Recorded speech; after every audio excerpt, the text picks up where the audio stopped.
Okubebaza n'okubategeeza nti mu kulwana kwammwe okungi twasobodde waakiri okukunyulayo ekifo kimu eky'omubaka omukyala wa Palamenti Teddy Nambooze.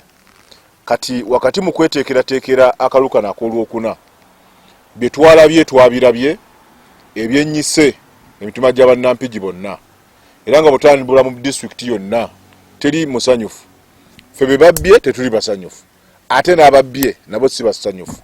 Ekyo kitegeeza waliwo omuwaatwa ogw'okuverifyinga biki ebya transpirinze naye tulana okubategeeza nti ako kabadde kasiki.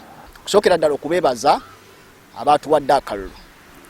Akalulu kaffe kavuddeyo bulungi ku polling station, abantu baatulonze. Era efforts wakati wonna mu kunyigiriza okw'amaanyi n'obuzibu bwonna bwe twabaddeko twakuumya akalulu kaffe ne tukatambuza ne tukatuusa we bateekeddwa okukalangirira. Akalulu kaffe kabulidde we balina okukalangirira ne balangirira omuntu atawezezza bululu ku level zonna. Naye kye twagala kuzzaamu bantu baffe maanyi nti omulimu gwe mwakoze mukulu era mukulembeze waffe gwabadde asinga. Tubasaba obuwagizi bwammwe olw'obulungi bwa Mpigi District ku lunaku olwokuna.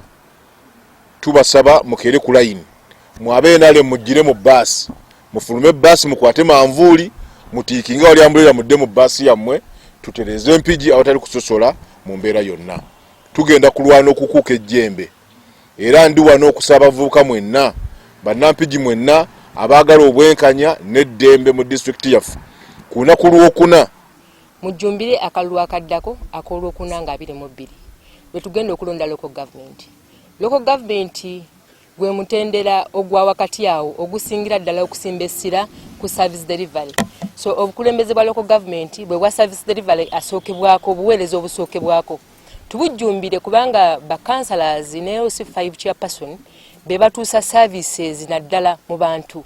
Buleba ka Parliament babeera ba legislature ate tulina essubi lya by election kubanga obutali bwenkanya bwalabikidde mu mukyamu kubanga da wawangudde mutuufu na bwerufu ate bw'akyate owamba awalala. So okuwamba abantu ako kabonera akalaga nti nno demokrasiya mu ggwanga tagobererwa nti abantu ddembe lukwesalirawo baagala bali bajjeeko nti n'omuntu awagira omuntu nga Kyagulanyi n'abeNUP kati awambibwa meaning nti muteeseewo enkola ya single party system nti balina kuwagira kibiina ekyo ekimu abo